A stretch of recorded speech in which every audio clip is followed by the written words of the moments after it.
My pleasure now to introduce Ignacio Cruz Gonzalez from Salamanca, Spain. And Ignacio, your task, your role is to do the update of LAACC, I mean the summary of important publications that we had since last meeting. Ignacio. Yeah. Thank you, Philippe. First of all, I should say that it's a real pleasure for me to be part of this club and this meeting. I have been truly impressed and inspired by my colleagues as they work, discuss, and think how to expand left lateral appendage occlusion through research and experience. So it's a real pleasure. So my task over the next 10 minutes is to review or to provide a review of the most significant publication in the left lateral appendage occlusion field in the last year. So it's not an easy task. You can see here that just using the terms left lateral appendage occlusion or closure with the 1-year filter, you get almost 500 publications. And what is amazing is that the most of the main authors of these papers are today here with us. So we should take advantage of that for the further discussions that are going to be during the meeting. In order to make it easier to follow my presentation, I have divided into 4 subgroup devices, imaging, treatment, and indication. As you can imagine, it's impossible to cover everything, so what I want is just to give a general overview of what is happening now in the left lateral appendage occlusion field. So when we talk about devices, for me, the most important publication was the description of the first in human left lateral appendage closure with the Watchman Flex Pro. It was performed by Erik. As you know, this new device has a fluoropolymer coating, radio pair markers, and we have an extra device size, the 40 millimeter. This device is currently used in US. Also, we have the first in human percutaneous epicardial closure with this, the Sierra left lateral appendage ligation system.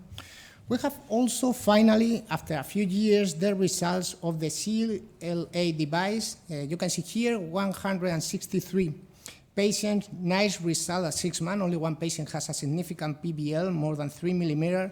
And regarding MACE, after 12-month follow-up, just 2 pericardial effusion, 2 ischemic strokes, and 4 DRT. So really nice result with this device. Also, we have the results with the Chinese version of the Amulet and the Watchman 2.5. You can see here they consider only clinical endpoints, and both of them were similar to Watchman. Furthermore, there are new technologies that have been explored or described in the last year. Probably this is something that we are going to hear a lot in the near future. That is the bioobservable left lateral appendage occluder. This is just a preclinical model, animal experiment, but the results so far are good. And also, I think that in the next few years, we are going to see a lot of studies like this one, so direct comparison between devices. This was a trial of Roberto and Lawrence. It's the Swiss apparel, so they compare Amulet to Watchman 2.5 or Watchman Flex, and they present the 1-year results, 13 months result, and there was no difference in DRT or PBL, and clinical outcomes also were quite similar, so it's a nice comparison. Also here we have the 5-year results of the Amulet ID trial. As you know, this trial compared Amulet to Watchman 2.5, and after 4 years we have also results saying that left lateral appendage occlusion is really safe and effective with both devices. And also I think this is quite interesting because in this is a US study, so they have the approval of the Amulet device, and they identified 245 patients with a prior failed LAA occlusion, and they were able to close it using the Amulet almost in 89% of the patients. Besides, we have 2 publications about complications. This one is again from Roberto and Lawrence. So they describe timing predictors and clinical impact of pericardial effusion. In their database, the incidence was 4%, and they identify several predictors that include the use of double closure devices, female sex, or anticoagulation at baseline or advanced age. Also, we have something similar, but this is for embolization, so timing management and clinical outcomes of embolization, as you can see here.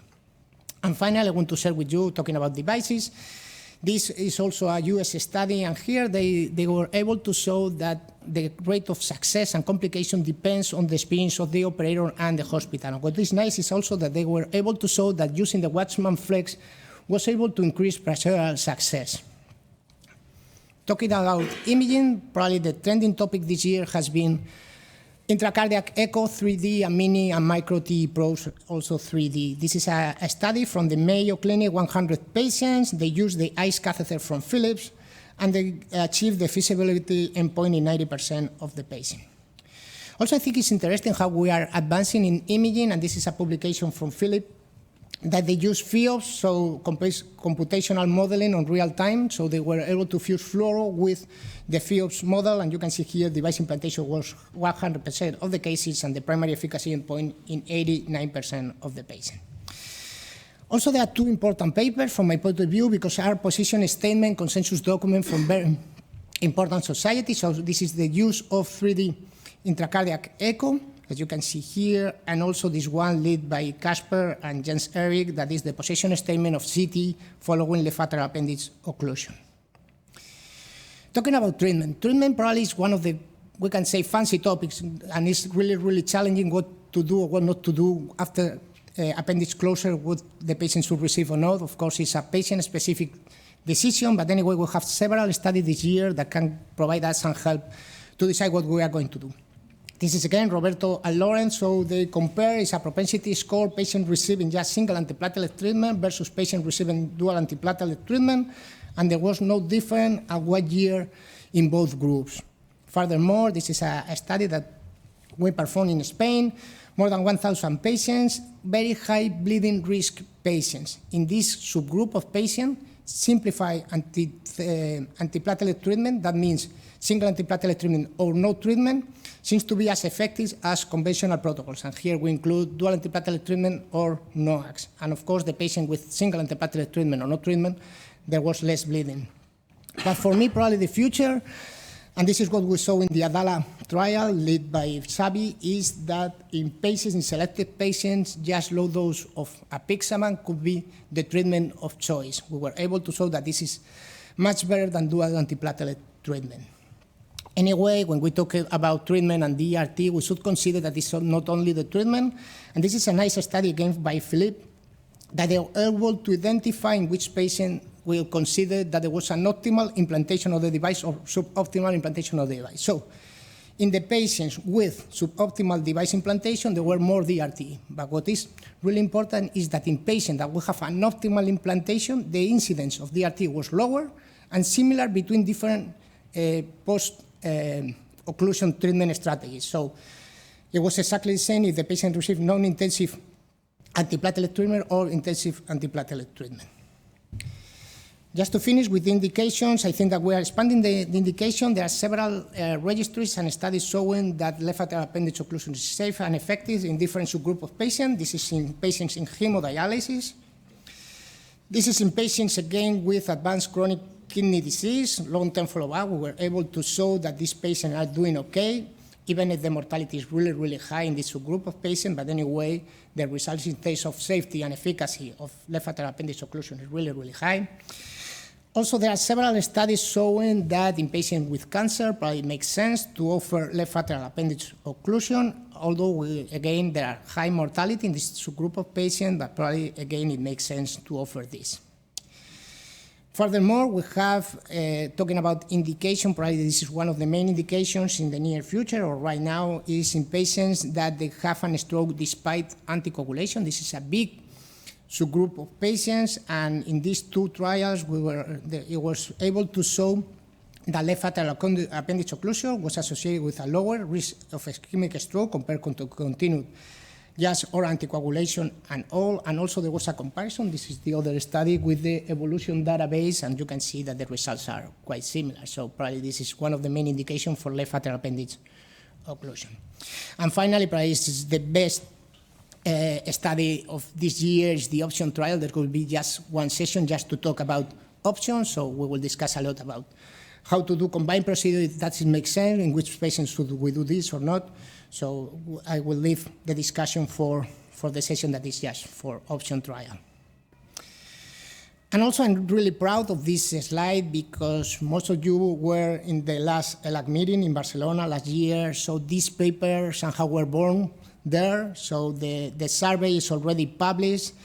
the ELAACC classification that is going to be, for me, a milestone in left lateral appendage occlusion field, led by Adel, it has been already accepted in Euro intervention.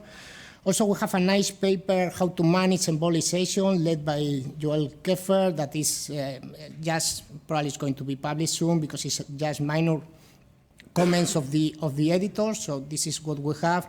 And this is what we are going to have also. There's another paper coming that is for Transseptal puncture, led by Liesbeth, Rosseel.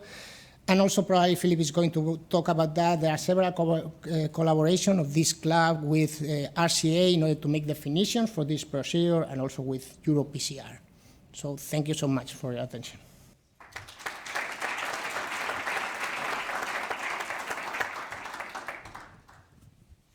Thank you very much, Ignacio. So it's time to move to the second session. That is achievements since last year.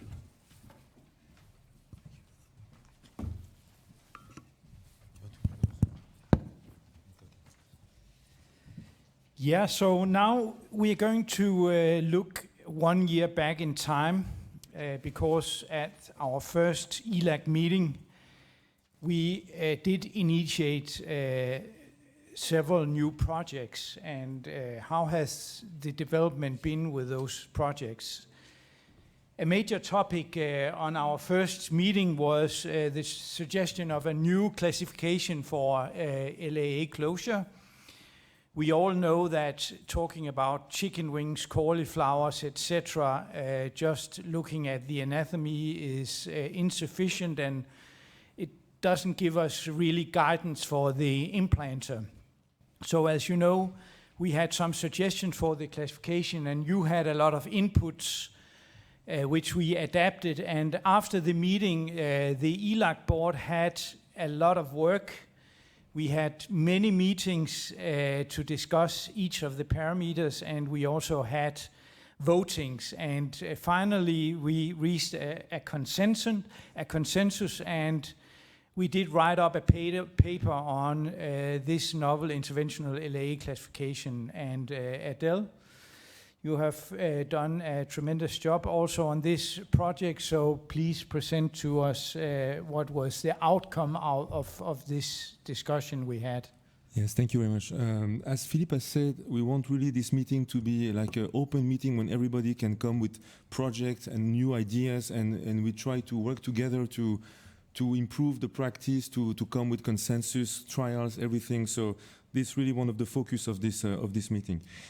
So I will present this. These are my disclosures. So as Erik has said, so the left lateral appendage closure, you know, it remains challenging because of the very high variability of the LA anatomies, which probably necessitates a more accurate classification to guide the clinicians for an optimal procedural planning and a risk assessment. And we know that the current well-known botanic or anatomical classifications barely provide a visual understanding of the morphology, but really falls short in predicting procedural complexity and what could be the potential complications associated with different anatomies. For example, pre-device leak, device-related thrombus, embolization, and any kind of procedural challenges. So because of this clinical gap, we thought that there was a need for a novel and more pragmatic implanter-oriented classification system that could integrate actually what we think are essential anatomical and functional details that actually will influence device choice, procedural planning, and risk management. So recognizing the limitations of the current classification, so the board members initially of the ELAACC initiated this project, and we wanted this system to be simple, comprehensive, easily integrable into daily practice, not something super complex, and very useful to distinguish between standard and complex cases. So as Erik has said, the initial phase involved soliciting a lot of input for the board members, but also people from the club, like Roberto Galea and also Xavier Riard, because those people have developed extensive expertise in the procedural and imaging aspect of the procedure. So this was the first consultative approach, which ensure that actually the criteria that was first proposed were grounded into a range of good physical experience. And so the proposed criteria, as Erik has said, were first presented during the previous meeting in 2024. And the feedback that we had from the audience, they wanted to focus on procedural determinants and to be simple and practical at the same time. And the opinions actually varied between the adoption of a pure numerical scoring system and a color-coded system, ranging from standard to complex, which reflected actually the diverse needs from the audience, actually, the different implanters. And so, as Erik has said, numerous meetings within the group to really debate all the different parameters, and then a voting system was implemented, and the criteria was implemented in the final classification only if you had more than 50% of positive vote from the group. And the final voting results resulted in the current ELAACC classification system that I will present to you. So before presenting the classifications, and also in the paper, it's very important to define very important anatomical landmarks. So for the first thing that we have defined is what is the LAA ostium. So the LAA ostium, actually, we define it as the plane where the appendage opens. Of course, that's the definition, the plane where the appendage opens into the left atrium. So we define it as a virtual line connecting the inferior LAA margin, so just proximal to the circumflex artery, and going to the superior LAA margin with the ostium plane being perpendicular to the central axis of the LAA neck. So if you do a multiplanar reconstruction and to scroll back, actually the LAA ostium can include or not the left upper pulmonary vein ridge. So very importantly to have this anatomical landmark, because the working depth, the PR distance, the pulmonary ridge distance, and the presence of an early sharp bend, which will be some of the criteria, must be assessed from the predefined LAA ostium. So for the ELAACC classification, we have used each of the letters of ELAACC to define the different characteristics. So the first parameter is the entrance. And for the entrance, we have defined three main characteristics. The first is the LAA ostium, the large ostial dimensions, meaning that the LAA ostium diameter is more than 25 millimeter. So that has a clinical consequence. It can pose potential challenges for device sizing, and it can create peri-device leak. The second thing is the presence of a long pulmonary vein ridge. So this is defined as a pulmonary vein ridge extending more than 10 millimeter from the predefined anatomical ostium. So that could result in an unclear, not well-defined ostium, and also it can increase, because the ridge will not be covered, the risk of device-related thrombus. Then the third characteristic is the low takeoff of the appendage, which is an inferior LAA margin within 5 millimeter from the mitral valve, the plane of the mitral valve annulus. So this can create difficulty for catheter alignment and also mitral valve interference with the device, which also can increase the risk of peri-device leak or even the procedural failure. Then the L is for landing zone, and then we have defined 4 key characteristics. Again, the large dimension of the landing zone, so a landing zone of more than 30 millimeter, that will also pose challenges for device sizing and increase the risk of peri-device leak. The high eccentricity, again, we have a clear definition, so it's the ratio of the maximum diameter and the minimum diameter of the landing zone of more than 1.5. So that will pose challenges for device sizing, conformability, and also increase the risk of peri-device leak. The presence of a proximal lobe, also a definition, it's an outpouching of more than 10 millimeter in depth and width at the level of the landing zone. That can result in an uncovered proximal lobe, and this could be challenging for a single component plug-based device.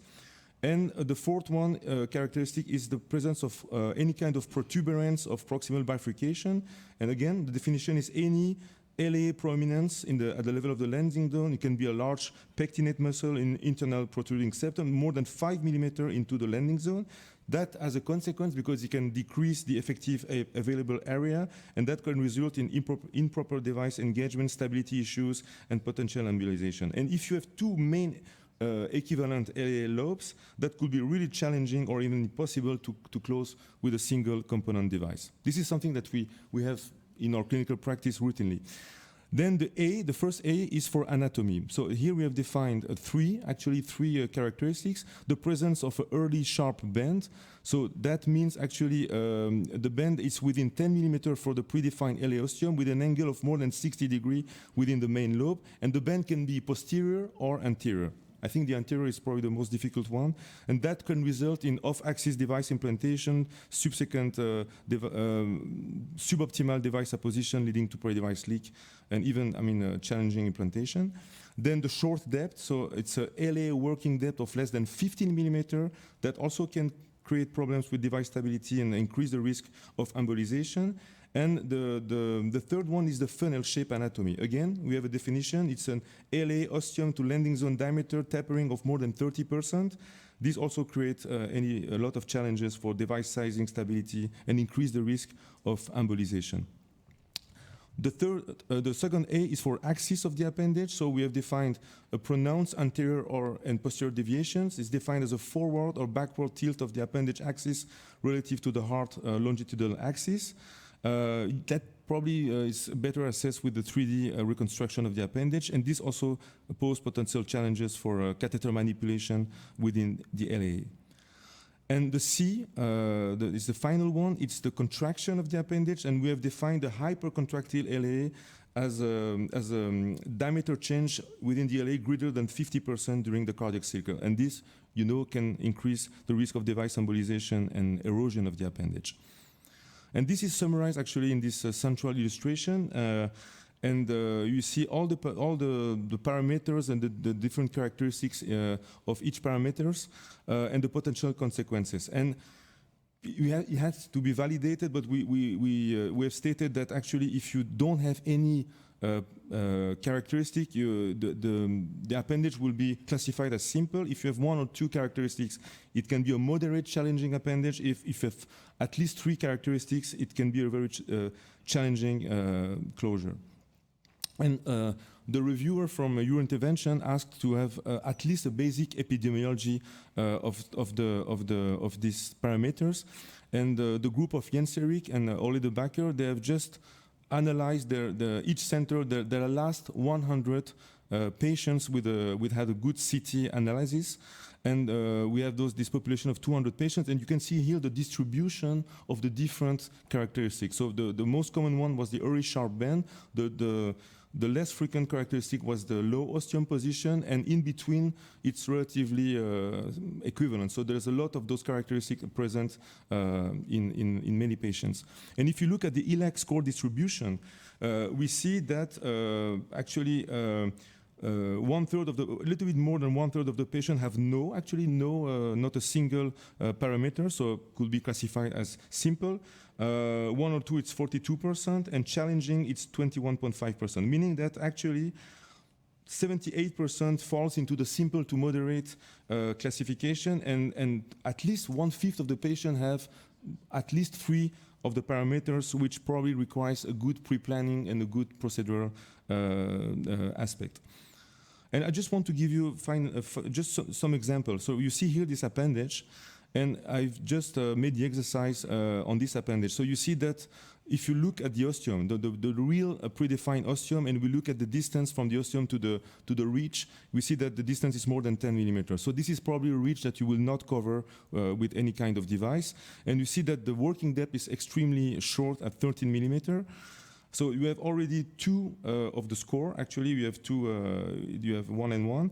And again, if you look at the size of the osteum, the maximum diameter is above 35. We see that the landing zone, the maximum diameter is also above 30, and it's highly eccentric. Actually, it fulfills the definition for high eccentricity. So you add 3 more, so the ELAACC score here is at 5. So this is a case really difficult actually to close. For me, it's a very challenging case. And this is the simulation with FEOPS of an Amulet 31 millimeter device. You see that definitely the reach will not be covered, and the depth is really short, and it's very eccentric, so you will have hard time to place a device in this specific case. So it needs a lot of pre-planning and preparation. You need to know that up front. And just the one with the ELAACC score of 1, it's only the proximal lobe. But if you close this device actually with a Watchman, even if you try to put it as proximal as possible, it will be probably with a single component device very difficult to close this proximal lobe. So it can be helpful also. So in conclusion, the proposed and ELAACC implanter classification provides a more structured approach to assess the anatomical and functional challenges of LAA closure. I think by understanding these parameters and then their quantifiable threshold, the clinician can better prepare and potentially mitigate the procedural risk associated with different LAA anatomies.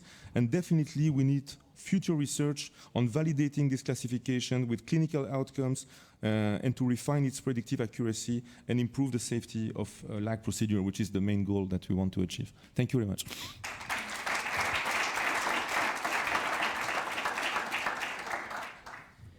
Thank you very much, Adel. You have shown some imaging examples, mainly by CT, but I want to ask the audience here about also TE. So you are doing a lot of TE.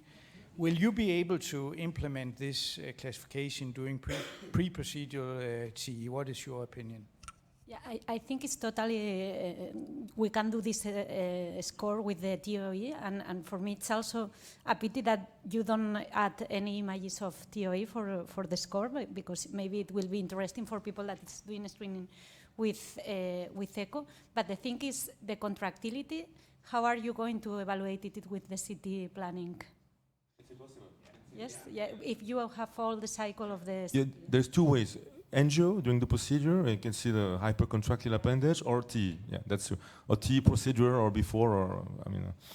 But I think it's super doable, Yeah. and it's not very difficult to achieve. I was telling him that I really like the score because it improved a lot from last year. So congratulations. No. I mean, this is the first step, and then we need to validate and to see how it defines the challenges of the procedure. What is the risk of PDL? But this is the first step to go beyond this, this well-known classification that actually doesn't give you any information about the complexity. You can have a chicken wing, but with a longer neck than what you think.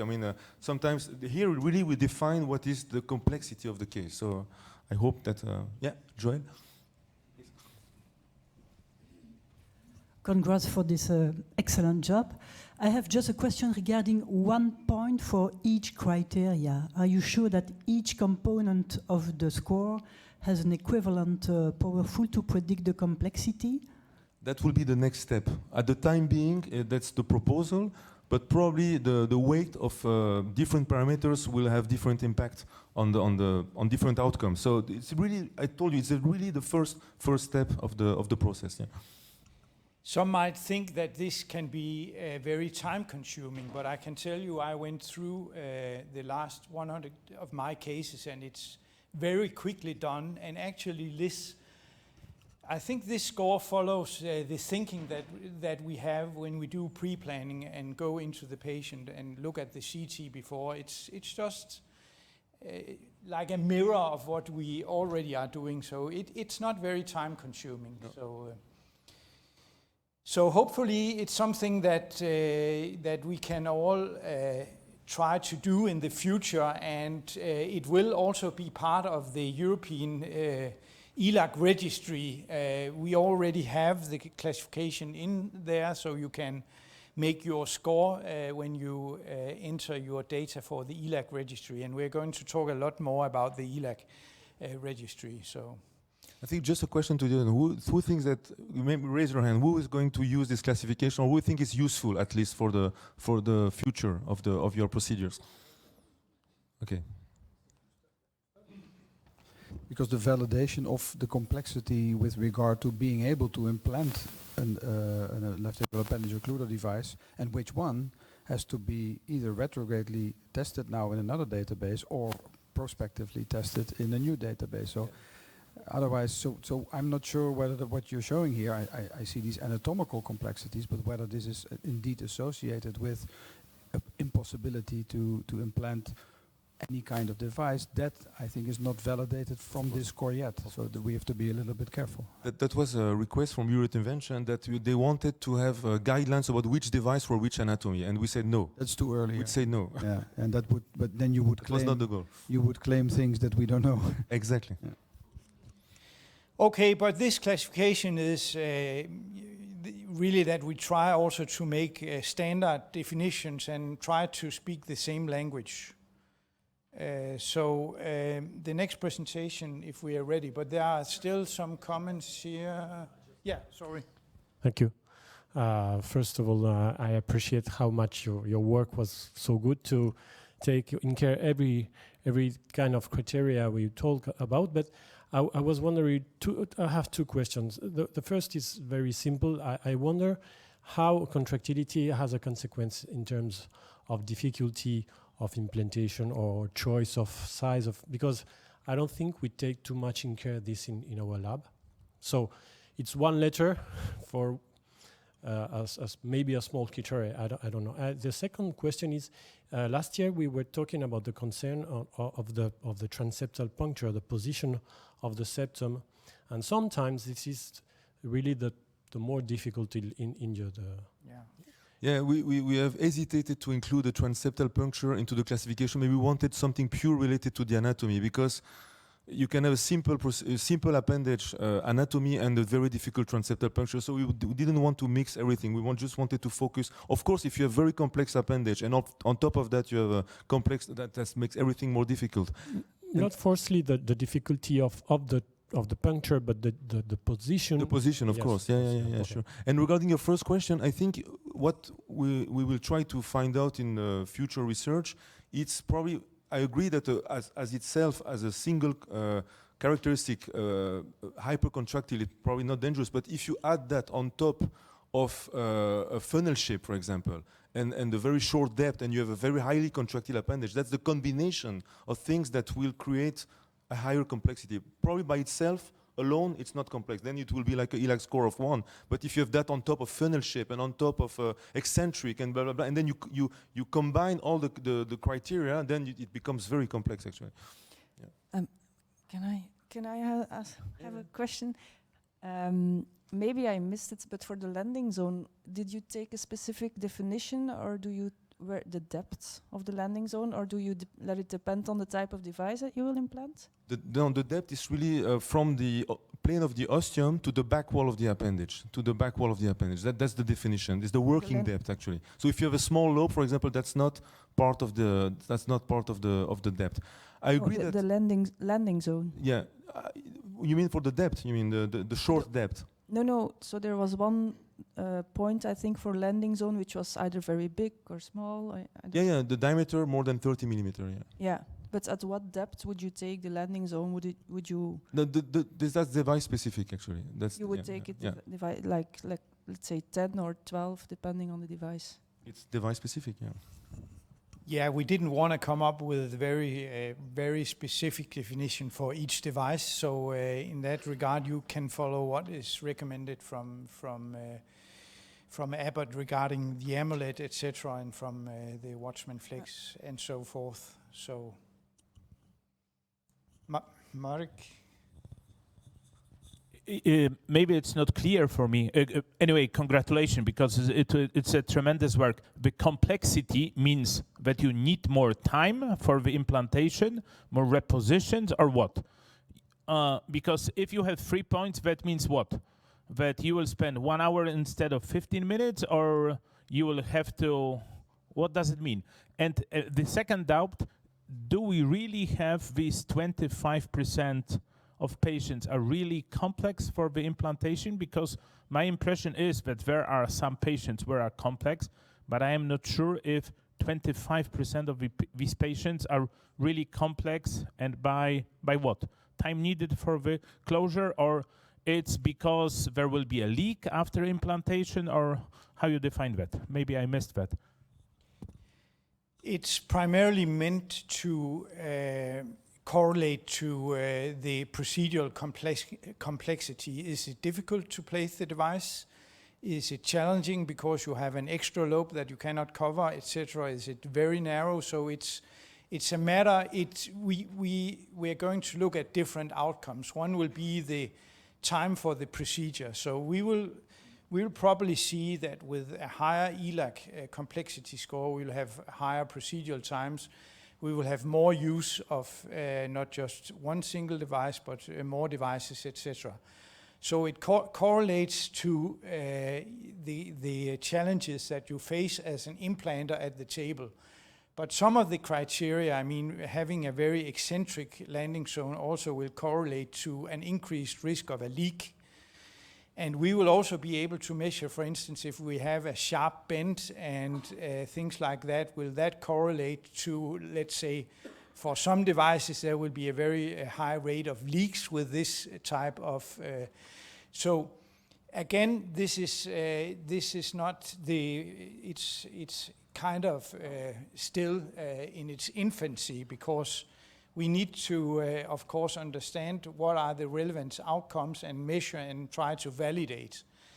But it also, one of the purposes was also to create a common language, because if I mention that I have a cauliflower, you might be in the opinion that you have a totally another anatomy. I think here we can be quite specific when we are talking to each other that this is a big ostium, there's a narrow, there's a very short depth here, there's a pronounced anterior curve, etc.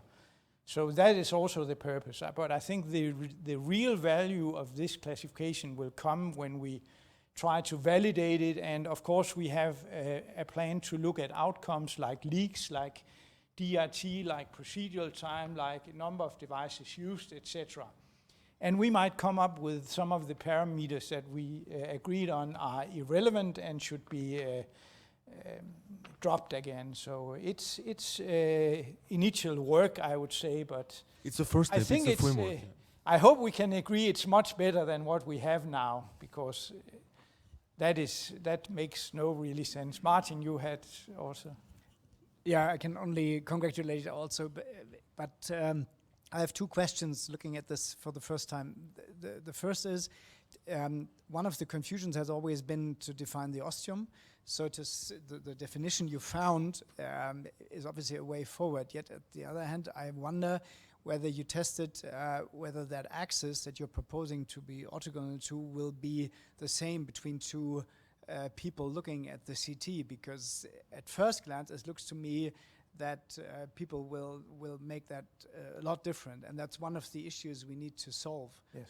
And the second question is, I think if we need something more than what we have, obviously we first need to ask ourselves, what is the unmet need? And I haven't quite understood that yet, whether that is DRT or leakage or device choice. What are you aiming at with this classification? What is the club agreeing on? We all know that just having a look at the anatomy of the appendage, we know that this one will go fast and this one will be super complex. So it's to create a framework to anticipate the complexity of a case. And honestly, me in my practice, when I see a reverse chicken wing with short depth, or even short depth with something else, funnel shape, I try to plan my procedure in a better way.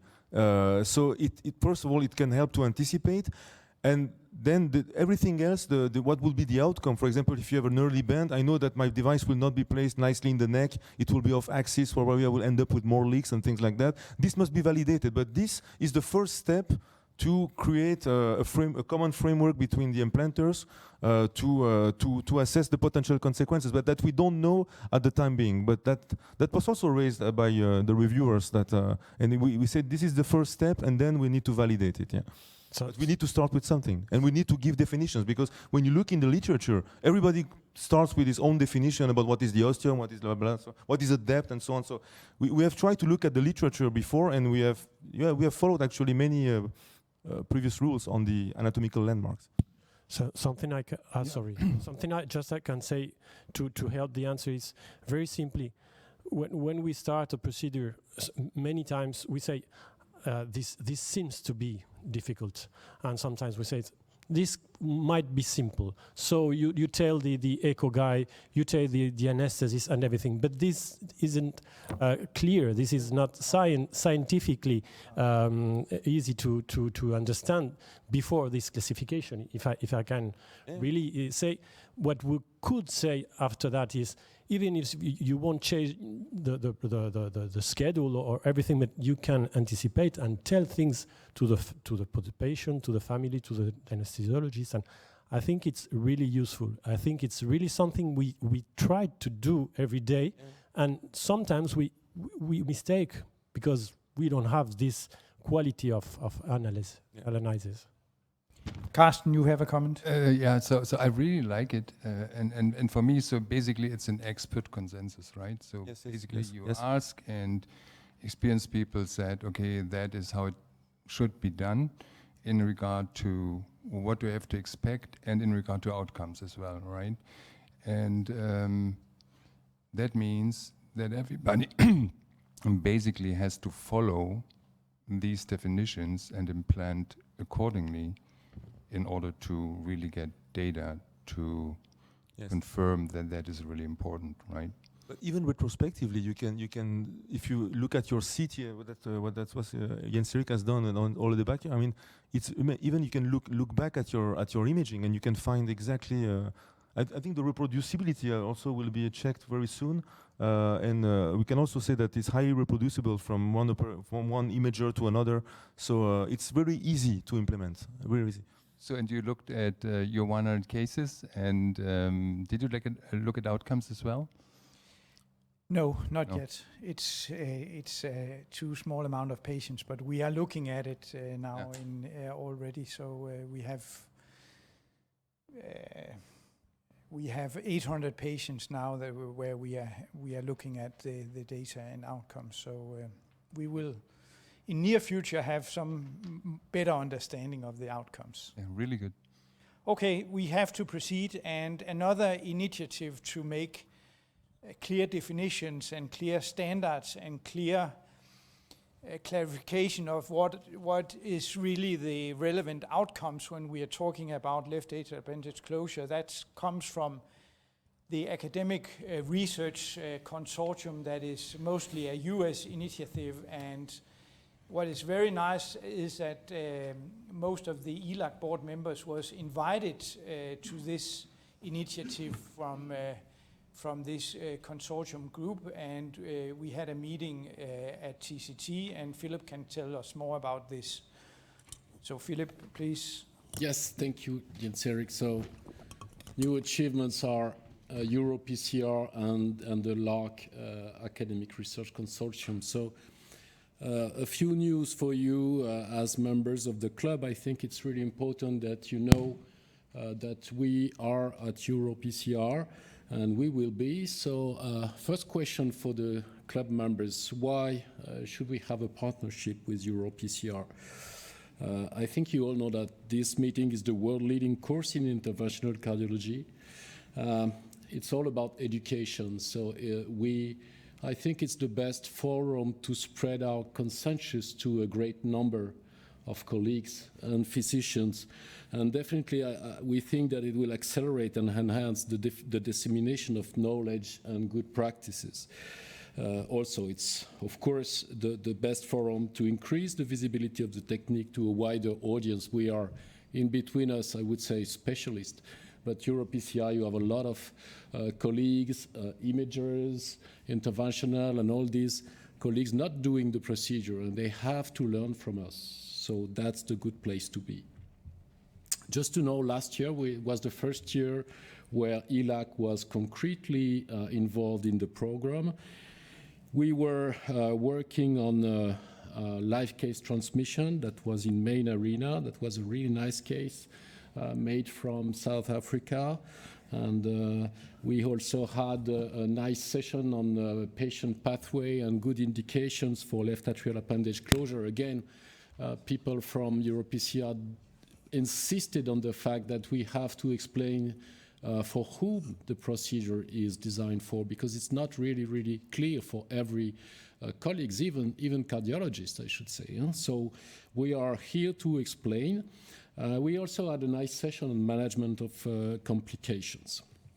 So that was the feedback we had from the course.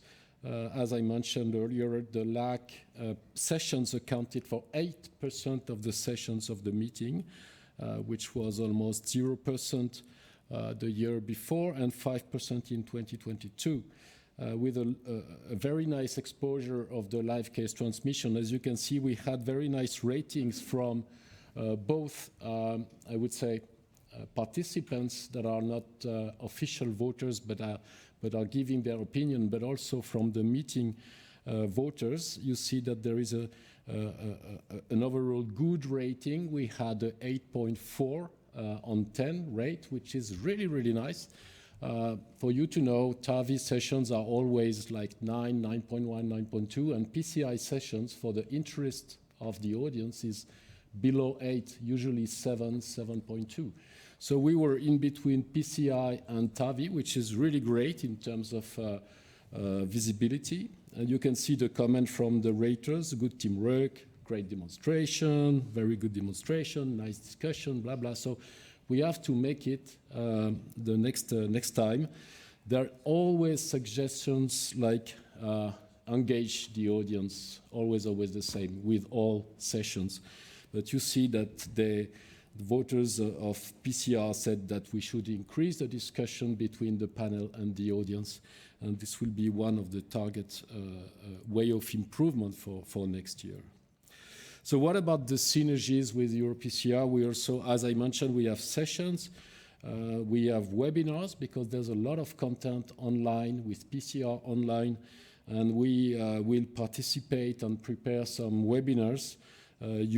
Some of you will be invited to participate to webinars. We already started with cases like tools and practice toolkits and all these things you can see on the websites.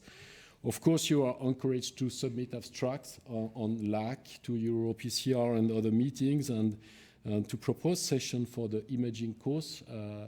Laura and Nina are involved, especially involved for this course, and it's important to be everywhere. I mean, not only in the big meeting, but also in the specialist meeting.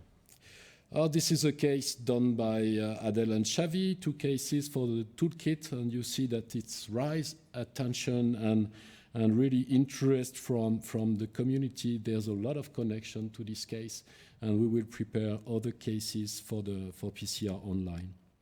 For next year, for this year, in few weeks, we already have a live case transmission accepted. That will be probably a combined procedure with MTIR and left atrial appendage closure. There will be a session on steps of the procedure, and there will be a dedicated session on imaging. And we are very happy that we will have a session dedicated to the left atrial appendage research consortium initiative. A word for the partners, industry partners, because your advice counts. It's really, really important. Sometimes you say, how can we help you? There's a way you can help us. You know, there is the PCR board and industry meeting after PCR in June. And usually the PCR directors course and board ask you about the feedback from the meeting. And they usually ask, what do you want to do for next year? What is your intention? And I have to say that that would be great if you could more frequently say that LAACC is one of your very important challenge and achievement for the future, because we always have been there sometimes, and we always hear about TAVI. Okay, what would you want to do next year? TAVI. That's good, but talk about LAACC as well. Thank you. So we all want to meet you there. There will be a nice program for LAACC. You are warmly invited to be there, to be in the sessions, to communicate, to interact with the spokesperson, with the anchor person, panelists. Of course, you are part of the community, you are experts, so give your opinion. You can challenge the speakers, be there, and that would be great for the field. The second presentation is about the Academic Research Consortium initiative. Just a word to say that the Academic Research Consortium, for some of you maybe don't know, that it's a meeting of stakeholders, including academic research organizations, expert physicians, researchers, regulators, industry partners, and their mission is to homogenize definitions and standardize endpoints in order to make studies comparable.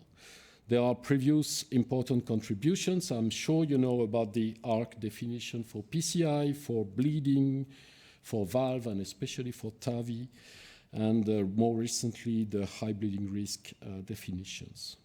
So we requested the board of LAARC a few months ago and said that there is an unmet need here because there are more and more trials in this field, and this was not covered by previous academic research initiatives.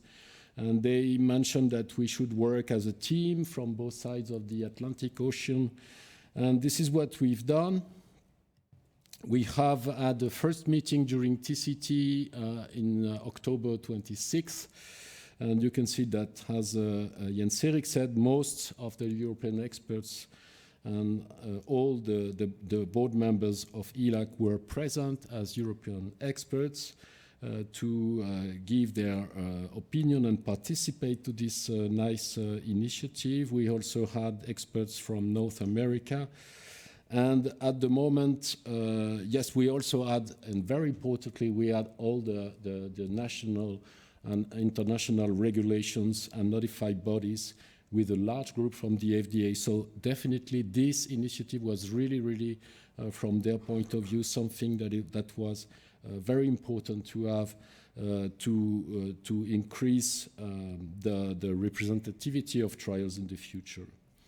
So what about the process and objectives of this initiative? It's a collaborative and inclusive work in the spirit of LAARC, and the work is to reach consensus for definitions and standardized endpoints and clinical trials methods for LAAC clinical trials.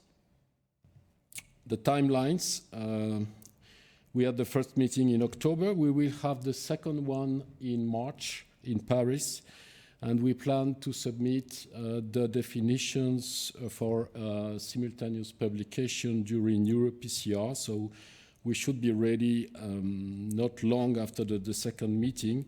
That will be the final decision vote system. And then we plan to submit to JACC and European Heart Journal for EuroPCR this year. So I hope and I guess that the LAARC initiative will be a reference for years in this field.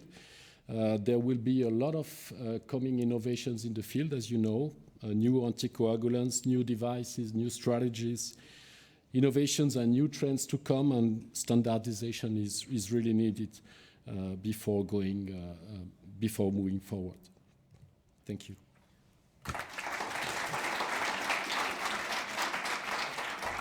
Thank you very much, Philippe. And it's not really, this standardization of endpoints is really something difficult because of the number of studies and different outcomes. So there is really a need for standardization for the future of this, because we see in every trial there are different endpoints, different cutoffs, and so it's very important. So thank you very much. For the sake of time, we will move to the next talk, which is going to be, it's my pleasure to introduce my Belgian colleague, Joelle Kefer, who is a highly experienced invasive cardiologist, head of the invasive cardiology department in University Saint-Luc in Brussels. Joelle will summarize something that we have discussed actually last year. So you presented, and you have done a great job also by drafting the paper about something practical paper actually, how to deal with device embolization. That was the goal, to have a practical attitude with this very serious complication, probably the most serious one. Thank you, Adel, and thank you to the organizers for the invitation. So, as you know, and hopefully the incidence of LAAC device embolization dramatically reduced from 1% to 0.1%, thanks to the operator experience, the improvement of the design of the prosthesis, but thanks to the identification of the risk factors for this kind of complications, which are missizing, both under and oversizing, off-axis device orientation, two proximal implants, shallow shape appendage, and a rhythm cardioversion. Even where major complications can occur during embolization, like valvular damage, MI, stroke, pericardial effusion, shock, bleeding, ischemia, and death. And there is a need for a strong and efficient and prompt management of this embolization to mitigate the risk of those major complications. And there are 4 rules to apply. The first is the fact that the anatomical location of the device embolization dictates the retrieval technique, and we have to know that as an operator. The second rule is that the design of the device matters as well, so the operators should know perfectly well the design of the prosthesis because it has an impact on the technique to retrieve it in case of embolization. The third rule is that the majority of the recapture maneuvers are done by a percutaneous approach in more than 75% of cases. In fact, surgery should be done in case of device entangled in the mitral valve apparatus with poor hemodynamics unsolved by mobilization of the device inside the left ventricular cavity. In all other situations, a percutaneous approach should be done. And the last rule is that the material is key to success. And this slide illustrates the dedicated material used for the recapture of an embolized device. You can see the snares. It seems that single loop is probably better, more appropriate than multiple loop snares. Minimum 10 millimeter diameter up to 35 millimeter. And you see the grasper as well. So the most usual available grasper in the cath lab is the biopsy device, but it's suboptimal to do the job because of the huge withdrawal force needed to collapse the device inside the sheet. So I suggest and encourage you to obtain a Raptor or a real grasper device. You can see, I have a pointer, I guess. Yes, you can see here the design of the Raptor, which is really different than this biopsy forceps, and there's something like alligator and rat tooth capabilities, and you increase the withdrawal force to collapse the device inside the sheet. You need large bore sheet, minimum 2 to 4 French sheet, for French greater than the diameter of the delivery sheet, so it means minimum 14, probably better 16 French. Pay attention to the length of the sheet as well. The design of the prosthesis is important. Usually we use a combination of snaring and grasping. For the amulet, usually we try to snare the distal end screw and grasping the trabeculae of the lobe. And for the Watchman flex, we snare the center of the device and we grasp the lateral slide. So here the pictures were done by Ole de Backer. So this slide shows the key messages for the embolization to the aorta. As I already mentioned, the anatomical location of the embolized device has an impact on the technique. So in the majority of cases, the aortic embolization is totally asymptomatic, so it's an incidental finding during a follow-up image. The approach is fully percutaneous by the femoral artery using a large bore sheet, snares, graspers, echo-guided puncture for sure, and vascular closure system. This is usually a relatively low-risk situation if you have the good material. Key messages for the left atrium embolization. It represents 30% of cases. The patient has symptoms like arrhythmia, dyspnea, chest pain. The strategies for the retrieval are mainly percutaneous, but sometimes surgical. The first attempt should be transseptal, and very often 2 transseptal access are required. The material required is large bore sheet, snare, grasper, plus the kit of tamponage, with a higher risk of tamponade in this situation than in the transaortic embolization. The clinical outcome is here at intermediate level. Some teams recommend to deliver a pigtail catheter across the mitral valve to prevent the occluder from crossing the mitral valve and traveling into the left ventricle. This is an example. So you see a device wiring into the left atrium. You can see here this hypermobile device in the LA. So how to manage that? The recommendations are to use a double transseptal technique. The first transseptal puncture is used to stabilize the device with, in this case, an agilis and a snare. And the second transseptal puncture is used to recapture the device in a large bore sheet. Key messages for embolization to the left ventricle. Here the symptoms are more severe. The strategies for retrieval can be percutaneous for sure, but don't forget that emergent surgery should be done in case of poor hemodynamics unsolved by mobilization of the device using a pigtail in the left ventricle, which is the first attempt. So mobilize the device in the LV to be far away from the mitral valve and stabilize it into the LV cavity to be able to recapture it. The access is transfemoral, transseptal in case of percutaneous approach. If you should use the surgery, you can do the left ventriculotomy or a transaortic using a mediastinoscopy camera. For sure, this is a higher risk situation. And this is an example of embolization in the left ventricle. You can appreciate that the operators were able to mobilize the device and move it close to the aortic valve in the good orientation, so coaxial, and then it was possible to recapture it by the transfemoral approach, so by the aorta. This is another example with recapture from the transseptal approach.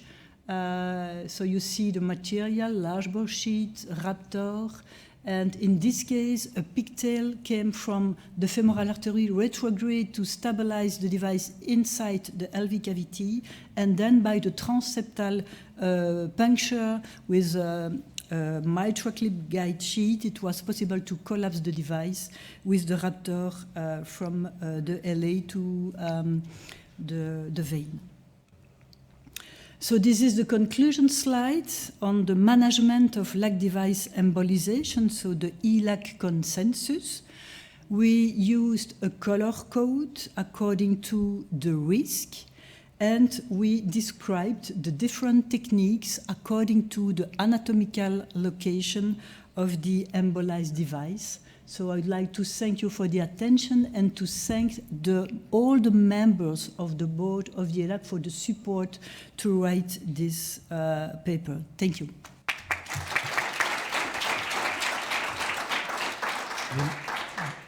Big congratulations for a very, very practical paper, because it's a very low rate of complications. So you're lost when you have that in your lab and you don't have the material. I don't know if there's a question in the audience. I think, what do you think in terms of equipment?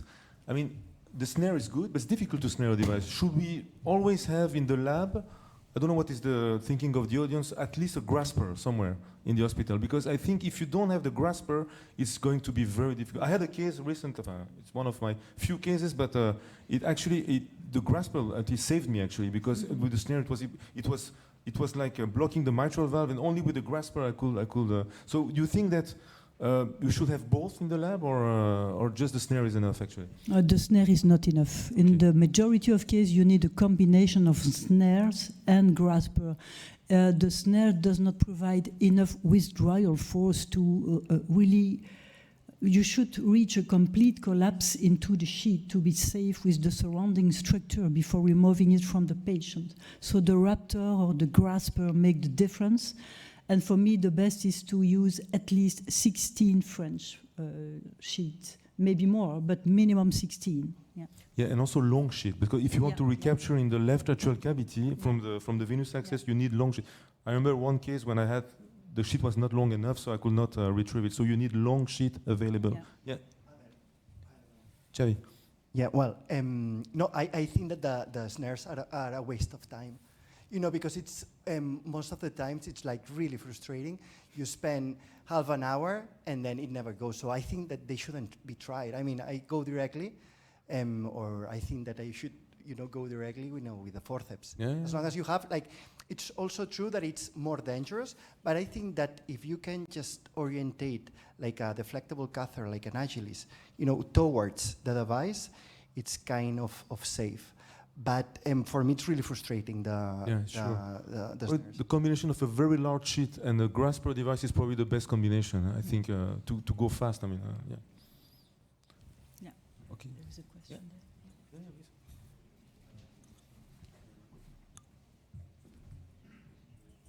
Just a question about the graspers, because usually they are made for gastroenterologic procedures. Therefore, they don't have the IFU for cardiologic procedures. And then maybe an issue or not. This is the question. But the grasper are more dangerous, and the profile is really more invasive.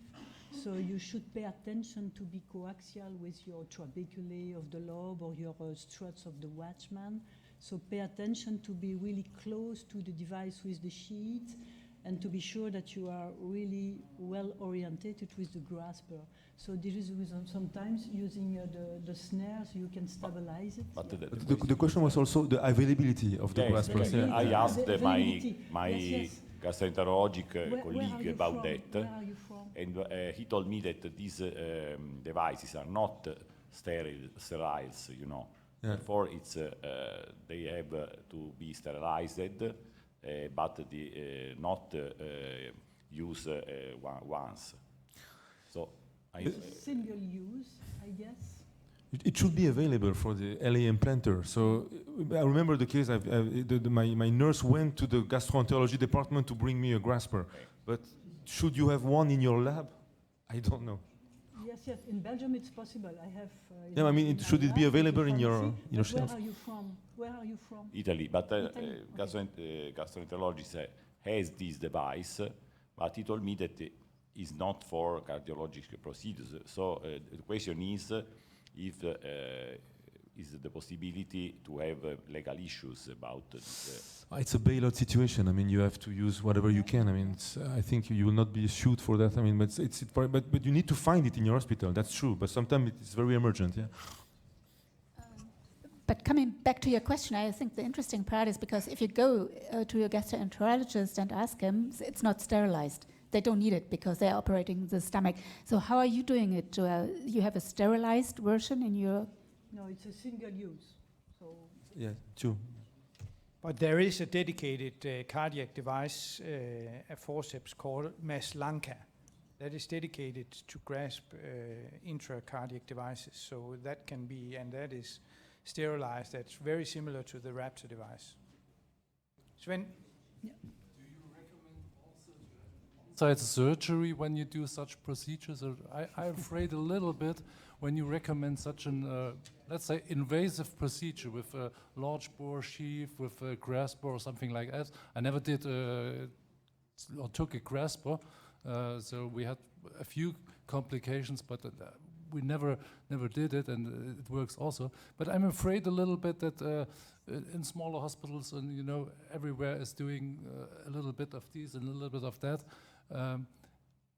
People do that, and then we have much more problems when the people are doing this with graspers that they never have used. They are never trained on this devices. So I believe a little bit more that the snares are. We are a little bit more trained because we use it much more often than everything. But I would recommend, and I would ask you, would you also recommend to have an on-site surgery? But I would recommend to close LAA in high volume centers. You are totally right. You need experience, you need material, you need gastroenterologist. And To be honest, there is some cases where the device is really blocked in the mitral valve with collapse, cardiogenic shock. You need surgery immediately. It's very few percentage, but don't forget that LAA closure is an elective procedure to prevent stroke. So for me, you cannot take a risk of death because you don't have all the possibilities to treat the patient in case of complication. But this is not reality. You know this. But in Belgium, the organization is like that. So we cannot, you are not reimbursed if you are not in a center with surgery, a B3 center. So it's included in the parameters of the reimbursement of the procedure. Yeah. We wrote the rules with Adel.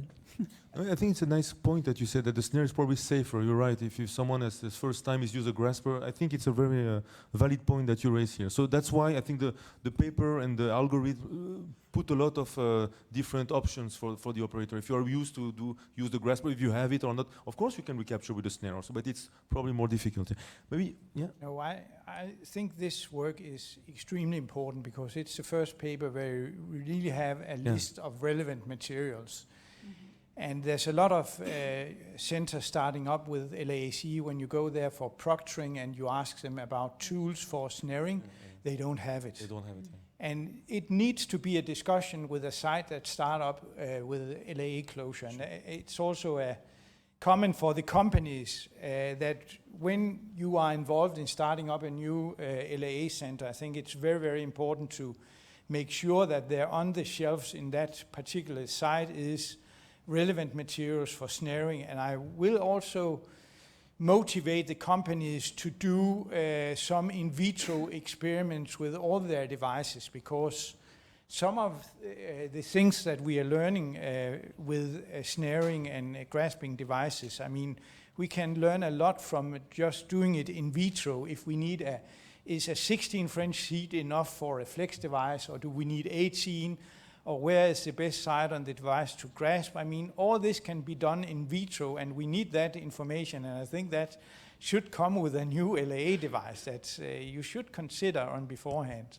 Sure. Aaron? Sergio wanted to say. Yes, Joelle stressed a very important point, that is to be equipped and to have a plan for to recover the embolization the device with the transcatheter approach. It's true that we can switch to surgery, but we have to take into account that the mortality when we switch to surgery is more than double. So I think we have to do the maximum efforts for recovery the device with the transcatheter approach. Very good point. Yeah, Aaron Kaplan from the U.S. And with Conformal and an operator. There's a real problem when developing a device because when you, as a developer, you do your work and you say, oh, don't use a bioptome, use a Raptor. FDA says you can't say that because you're promoting off-axis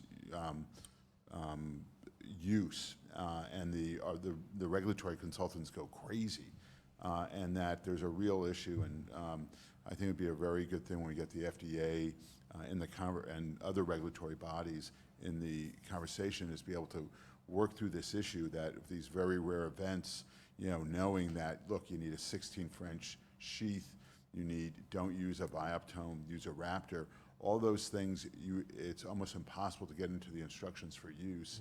If it's not in the instructions for use, companies are not allowed to promote it. So there's a real kind of tension here that I think is really important, because you're right, because to me in my lab we have a do not break glass box. That's always in every procedure that has an ONO device, that has a Raptor, that has a large snare, that has large sheaths, that has steerable sheaths. There's a lot of money behind that, so our people don't like it, but I think it's important. And actually, we have also in my institution been thinking about arranging a course just for snaring, not in patients, but I mean, having a kind of in vitro setup, as you say, that we can play with steerable things and try to do this snaring of devices in vitro in a box or something that can simulate the clinical situation. That will be, and then you can collaborate, the companies can collaborate with sites and do academic publications like this one to address all more questions even. Yes, very good. Thank you very much, Joelle. Okay. Thank you very much. We already alluded to the significance of a transseptal puncture, which is a very, very important part of left atrial appendage closure, and Liesbeth Rosseel from Belgium is going to speak about it. You already spoke about it last year, and now there's nearly a final article to be submitted. So Liesbeth, tell us about it. Yeah, I think we can call this the Belgium session, almost. We have new reimbursements since 2 years ago now. This might explain. So indeed, last year we had in Barcelona 90 minutes spent on the maybe smallish step, but very important step, I think, on transseptal puncture. And based on this discussion we've been writing a paper, and I'll just walk you through what we have written in this paper based on the figures that we were making for this paper. And there's actually 4 parts in this paper. The first one goes on the currently available devices for TSP, the pre-procedural planning, the intra-procedural guidance, and strategies in complex TSP. So first of all, we just talk shortly about the currently available, the basic toolkit that has been around for many, many years. And we kind of make a difference between the mechanical puncture, which is typically the needle that we just push through, or we can also use the radio frequency assisted or the RF assisted puncture. So we distinguish both types, but then we also go into depth on new novel devices. So also there is a difference between mechanical puncture or RF assisted puncture. And some of the new devices are also steerable or sometimes non-steerable. And they actually most of those devices aim to have a smooth puncture or more precise puncture, for example, with steerability. And also some of them try to limit the maneuvers, so make it a less complex procedure. So here is one of the tables that we use with some of the examples of these new technologies for transseptal puncture. And then the next part is about pre-procedural planning. And there's actually 2 parts under this subject. First of all, it is before you go into the procedure, to identify possible complicating factors. And this is known, this is not something that we invented. You have intrinsic and extrinsic factors that you can recognize upfront. And also here to kind of understand, will this be a less or more complex procedure? The second step in the pre-procedural planning is to identify the optimal position of the transseptal puncture. And the general rule or the strategy that we describe is that most often we will go for a posterior puncture, typically when the proximal band of the appendage is towards the anterior. But in some cases, the proximal band is more towards posterior, and then you can go for a central or anterior puncture. The reason why we do this is because we want our device to be nicely deployed along the axis of the native anatomy of this appendage, and also because it might make our procedure more simple and maybe therefore safer. The way to do this is to use some kind of 3-dimensional imaging, which can be either a CT scan or a TEE. And then we very practically suggest, these are the 5 statements that we've come up, and this is maybe open for discussion. So a bit boring, but I will just read them quickly. So pre-procedural planning is recommended to preemptively assess technical feasibility, challenges, and define the preferred procedural strategy. Secondly, pre-procedural planning should include at least one form of 3D imaging, such as MSCT or 3D TEE, to accurately assess the fossa, the LAA, and their relation to each other. The location of the TSP should be tailored to optimize alignment between the LAA device, the catheter, and the native anatomy of the left atrial appendage, thereby improving safety and reducing procedural complexity. An inferior TSP position, not superior, is recommended for all LAAC procedure. And a posterior is most often preferred in a majority of cases. However, in case the proximal neck of the LAA is directed towards posterior, in those cases, a mid to anterior TSP should be considered. So those are 5 statements, still open for discussion. The paper is not submitted yet. So this is then figure number 3. It's not finished yet, so this is not the final example, the final figure, but at least a drawing. So here we want to show very practically on how to do a TOE-guided transseptal puncture, where we go in the first step, we want to define the height of our puncture in the bicaval view, and in the second step, we want to define the anterior-posterior axis of our puncture via a short axis view. This is for TOE, but we can also use eyes. And here also we have tried to come up with a nice figure that is very practical. Again, here it's not the final images.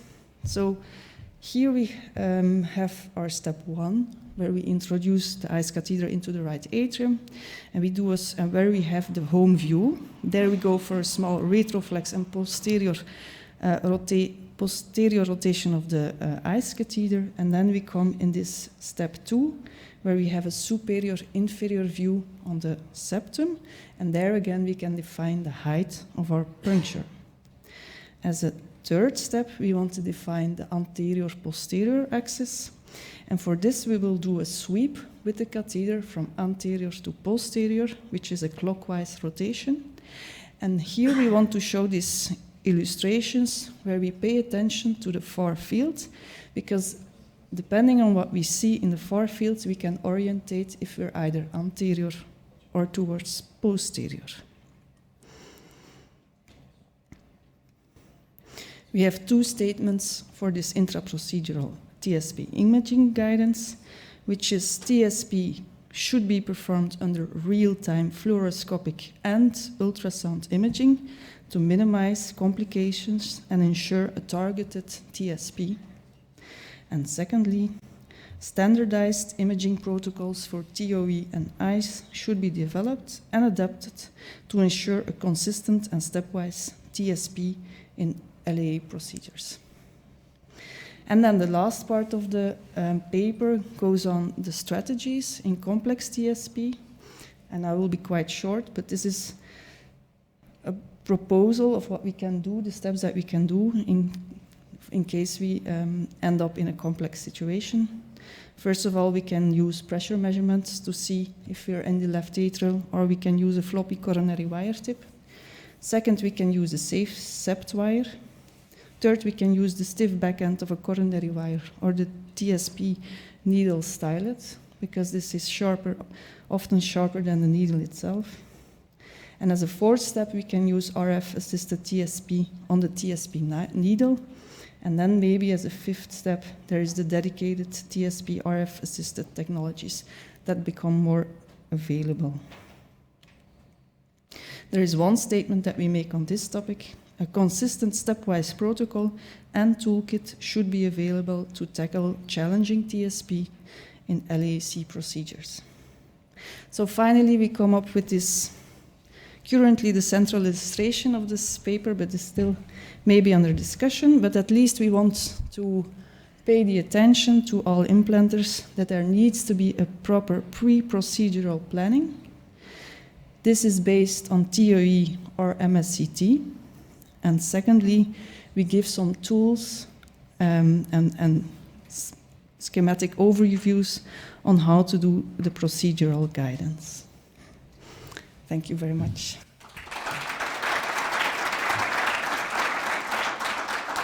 Thank you very much, Liesbeth. Again, I think a very practical guide, and I'm looking forward to see the final result. question in the audience. I mean, the inferior, I think it's basic to say that, but it's super important. I mean, you need to be as inferior as possible.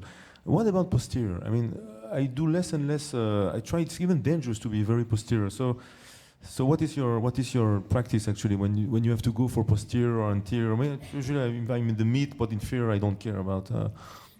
Yeah, I look at the CT and the CT tells me. Yeah? And it's a case by case. And often it's more posterior, but sometimes indeed you have a mid to sometimes anterior puncture. Anterior is not so much. No, I think that's something changing when it's one of the ELAACC criteria, when the distance between the ostium and the mitral valve is very short, you're very close to the mitral valve.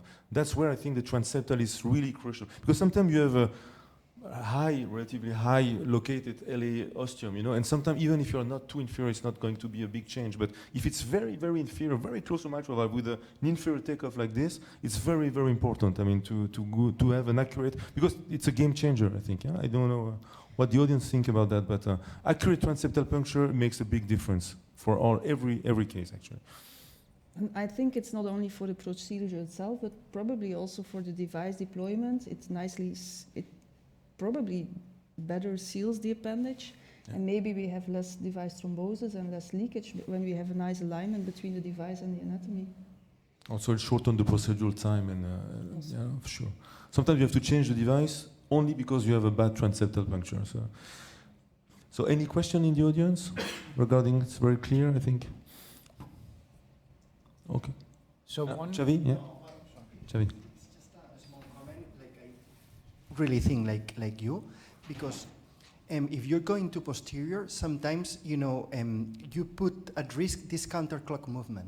So in general, you need that movement to be coaxial, and I feel that if you go to posterior, you're gonna be over the reach, and like just the capacity to do that counterclock, it's gonna be like really compromised. Yeah. So I think exactly the same, that more and more inferior and mid-posterior, but not too posterior. Not too posterior, exactly. Yes, please. Thanks, Liesbeth. I agree with the messages you showed. It's quite clear, and I think it's very helpful for operators. The one comment I have, I think, is on the language you use in the pre-procedural planning, which is very strong, which is very imperative. When you say you should use pre-procedural planning, CT or TE, I don't think that reflects current practice, and to be honest, most of it you can do on the table. You can look at it on the TE 2 minutes before you start, so I would suggest considering to change the wording to pre-procedural planning can be helpful or something, because if you're optional, okay. I think you use very strong language, but other than that, nice paper.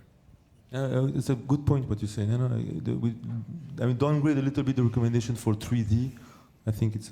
But on the other hand, when you have a patient on your table, you don't have a CT ahead, then your patient is maybe asleep or for nothing. No. Well, the impact of that is also not nothing. I don't think you cancel the procedure. I think you may choose to use particular tools for the transseptal that you would otherwise not consider. But again, I really don't think this reflects current practice. And if I had to review it, I would say should. I don't think so. I don't think it should. Okay.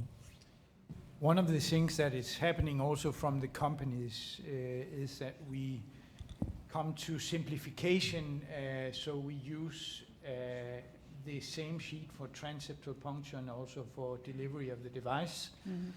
And there's also the movement towards steerable sheets. So how do you see that? Is that something that you believe will be the future, or would you still recommend that we stay with what we know, the good old transseptal sheath? So indeed, it's not in the statement, but there's a line in the paper where we state that steerable sheets can be helpful, but not a solution for completely off transseptal puncture sites. Mm-hmm. So if you're a little bit off with your transseptal puncture, okay, they can be helpful, but that doesn't mean that you can go into the PFO, for example. Mm-hmm. Good point. Yeah. Dr. Tondo? Yeah, I just, follow Tom's comment. Actually, once you have a 3D, LAA morphology, probably you can already know how just to do the puncture. And then I agree with Tom. I mean, just already, if you are on the table, you can, master your transseptal, puncture with the ice or T, whatever. So I don't think that you need just to a procedural planning for the TSP. I mean, I appreciate your effort just to, give some recommendation. I don't know if these recommendations are for the newcomers into the field, or just recommendation for everybody, because people are accustomed to do the transseptal, EP, or interventional cardiologist, and I think that almost all the time you can go 100% fine, and therefore this is this perception that we get from the paper. I think it's pre-planning. Let's say, sorry, I'm talking about TAVI again, but since we do pre-planning in TAVI, we have major advances in success. And now we're seeing the same happening in coronary. We're also doing pre-planning. Every surgeon goes into a procedure with pre-planning. So I wouldn't know why not to do a CT up front. Of course, if you don't have reimbursement, then you do a TOE. It just helps you to know upfront, will this be super challenging or will this be straightforward? And it's a relatively small effort to do. Of course, probably this will be different in very experienced hands versus new beginners or, whatever. But it's difficult to prove. Yeah, but anyway, Liesbeth, I think that real pre-procedural planning is on the table. So even if it's difficult, you will never go ahead. So because I am in favor of what Tom has said, but anyway, that very extensive table at the beginning, that it's a difficult case. Anyway, you have to try, because you will stop because of that. There is a fibrotic septum and so on. No, you will go anyway to try that. Maybe be prepared with. If I failed with the first device, I have something in hand to do as a second step. All these, let's say, things which you suggested as a second step, but anyway, you have to try. I think so. Just the question to Dr. Tondo. In which case you will say to yourself when you enter to the lab, if you don't do pre-planning, that in this case, the transseptal puncture, the position is crucial for the success of the case. If you discover during the case, when you start and you look at the TE, and so how do you do that? I mean, I prefer to have everything before. I see, for example, it's a retrobench chicken wing is very close to the mitral valve. I know it's crucial. This is pre-planning. I know exactly that I need to be super accurate. Otherwise, it's going to be super difficult. I mean, during the case, it's going to be difficult. Yeah. Then I can miss the point. Adel, just a comment to that, and then I pass the micro to you because you were supposed to answer it. I think it's doable during the procedure. So the paper is not recommending the time point of pre-procedural imaging. And even if you have the patient on the table, it's pre-procedural. Yeah. You make your decision on the table, but it's pre-procedural. So I think the point is, I mean, if you're a very experienced center, you have all the tools and all the devices in the cupboard, and you can choose and select the appropriate or the most appropriate device. This is something which is different. Even if you have a small site, it might be that they just have available one device size, then pre-planning is more important.